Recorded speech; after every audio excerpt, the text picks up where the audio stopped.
നമസ്കാരം. മഹാന്മാ ന്യൂസിലേക്ക് സ്വാഗതം. കലാസ്നേഹമൊക്കെ വെറും പൊങ്ങച്ച. പണത്തിനും പ്രശസ്തിക്കും വേണ്ടി പായുകയാണ് പെണ്ണുങ്ങൾ. മകളെ നടിയാക്കാൻ എന്തിനും തയ്യാറാകുന്ന അമ്മമാരുടെ നാടാണ് കേരളം.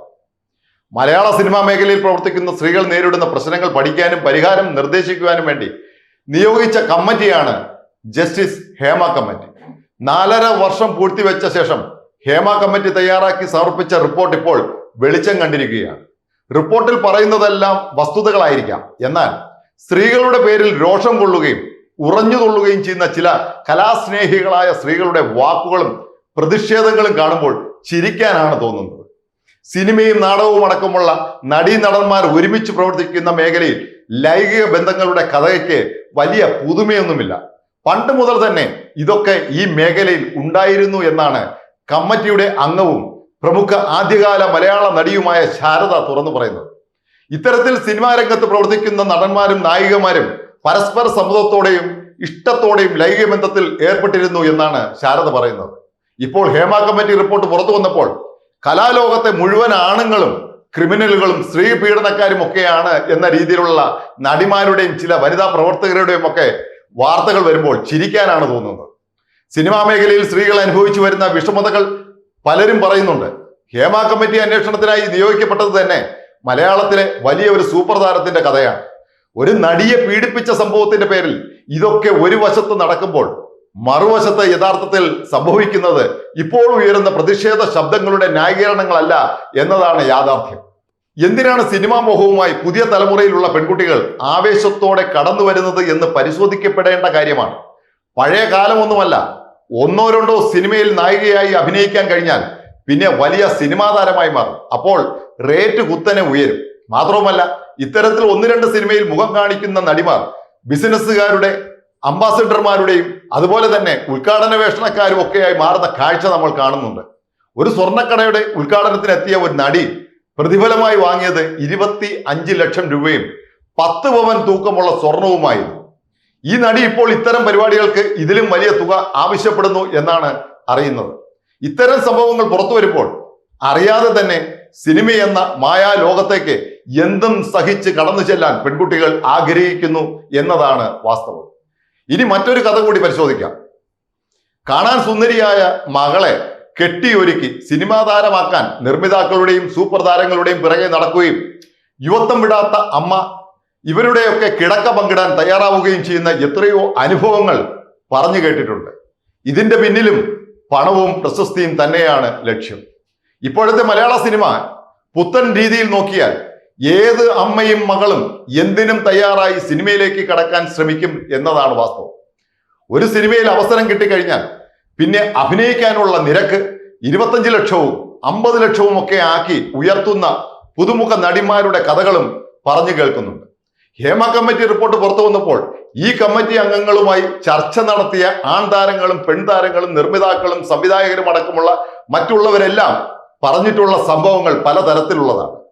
സിനിമാ മേഖലയിൽ വലിയ പീഡനങ്ങൾ നടക്കുന്നു എന്ന് പറഞ്ഞുകൊണ്ട് പ്രതിഷേധിക്കാനായി നടിമാർ ചേർന്ന് ഉണ്ടാക്കിയതാണ് WCC. ഇപ്പോൾ പുറത്തു വന്ന റിപ്പോർട്ടിൽ സൂചിപ്പിച്ചിട്ടുള്ളത് തന്നെ ഈ സംഘടനയുടെ സ്ഥാപക നടി കാലുമാറി സിനിമ അവസരം തേടി പോയി എന്നതാണ്. ഇതൊക്കെ എന്തിനെയാണ് സൂചിപ്പിക്കുന്നത്?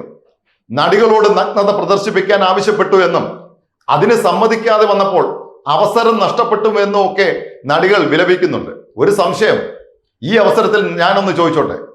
സാംസ്കാരിക സമ്പന്നമായ ആൾക്കാരുടെ കേരളത്തിൽ നഗരങ്ങൾ കേന്ദ്രീകരിച്ച് നടക്കുന്ന ഫാഷൻ ഷോകളിലും സുന്ദരിപ്പട്ടം തിരഞ്ഞെടുക്കാൻ പരിപാടികളിലും എന്ത് വേഷം ഇട്ടുകൊണ്ടാണ് യുവതികൾ എത്തുന്നത്?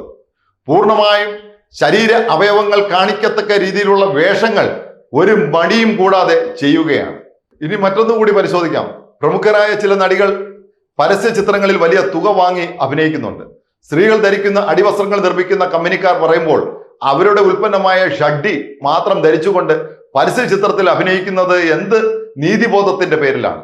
അതുപോലെ തന്നെ ബ്രേസിയർ കമ്പനിയുടെ പരസ്യത്തിൽ ബ്രേസിയർ മാത്രം ധരിച്ചു നിൽക്കുന്ന നടികളെ ടെലിവിഷനുകളിൽ പോലും കാണുന്നുണ്ട്. ഇതിനൊക്കെ ഒരു നാണവുമില്ലാതെ തയ്യാറാകുന്ന ആൾക്കാർ സംസ്കാരത്തിന്റെയും മാന്യതയുടെയും വാചക കസർത്ത് നടത്തുന്നത് കേട്ടാൽ ചിരിക്കാതെ പറ്റില്ല.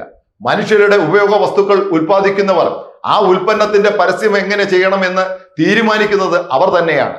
ഇത്തരത്തിൽ ന്യായീകരണം പറഞ്ഞാൽ ഭാവിയിൽ ഗർഭനിരോധന ഉറകൾ ഉണ്ടാക്കുന്ന കമ്പനിക്കാർ സ്ത്രീ പുരുഷന്മാർ ഉറ ഉപയോഗിച്ച് ലൈംഗിക ബന്ധം നടത്തുന്ന രംഗം അതേപോലെ പരസ്യമാക്കി ചാനലുകളിലൂടെ കാണിച്ചാൽ അതും തെറ്റല്ല എന്ന് പറയേണ്ടി വരുമോ? കലാമേഖലയിൽ പ്രവർത്തിക്കുന്ന സ്ത്രീകളാണ് പീഡനത്തിന്റെയും മറ്റും പേരിൽ ഇപ്പോൾ പ്രതിഷേധിക്കുന്നത്.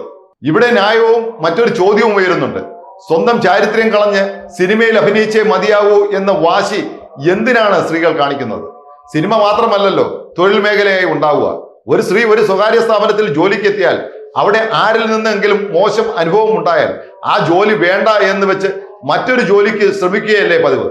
സിനിമയിൽ നടക്കുന്നത് മുഴുവൻ സ്ത്രീവിരുദ്ധ ഏർപ്പാടുകളാണെങ്കിൽ നടികളും മറ്റുള്ളവരും ഒറ്റക്കെട്ടായി നിന്ന് ഞങ്ങൾ ഞങ്ങളുടെ സ്വാതന്ത്ര്യം നിലനിർത്തിയല്ലാതെ സിനിമയിലേക്ക് ഇല്ല എന്ന ഒരു പ്രഖ്യാപനം നടത്തിയാൽ ഏത് കൊലകൊമ്പന്മാരായ സിനിമയിലെ ആൺ പ്രമാണിമാരും മുട്ടുമടക്കി നിങ്ങളുടെ പിറകിൽ വരും എന്നാണ് ഞങ്ങൾ കരുതുന്നത്. അതല്ല, WCC ഉണ്ടാക്കി നേതാവായ ശേഷം ആ പദവി ഉപയോഗിച്ച് സിനിമയിൽ അവസരം തേടി പായുന്ന നടികളുടെ പ്രവർത്തനമാണ് ഉണ്ടാകുന്നതെങ്കിൽ ഭാവിയിൽ സിനിമയിൽ ഇതേ അനുഭവം ആവർത്തിച്ചു കൊണ്ടിരിക്കും എന്ന് തന്നെയാണ് പറയാറുള്ളത്. ഒരിക്കൽ കൂടി ആവർത്തിക്കട്ടെ, പുതുതലമുറയിലെ കലാസ്നേഹികളായ യുവതികൾ രംഗത്ത് വന്ന് സിനിമ അവസരത്തിനായി നെട്ടോട്ടം ഓടുന്നത് കലാസ്നേഹം കൊണ്ട് മാത്രമല്ല, മറിച്ച് ഏറ്റവും പെട്ടെന്ന് പണമുണ്ടാക്കി സമ്പന്നരാകാം, ചെറിയ കാലത്തിനിടയിൽ പ്രശസ്തയാകാം, സിനിമയെ പോലെ മറ്റൊരു ബിസിനസ് രംഗം ഇല്ല എന്നത് തന്നെയാണ് കാരണം. അതുകൊണ്ട് തന്നെയാണ് കാണാൻ മിടുപിടിക്കിയായ മകളെ ഒരു അഭിനയശേഷിയും ഇല്ലെങ്കിലും സിനിമയിൽ തിരികെ കയറ്റി ഒരു നടിയാക്കി മാറ്റാൻ എന്തിനും തയ്യാറാകുന്ന അമ്മമാരും മലയാള സിനിമയെ കണ്ണുവെച്ചുകൊണ്ട് ഓടി നടക്കുന്നത്. നന്ദി.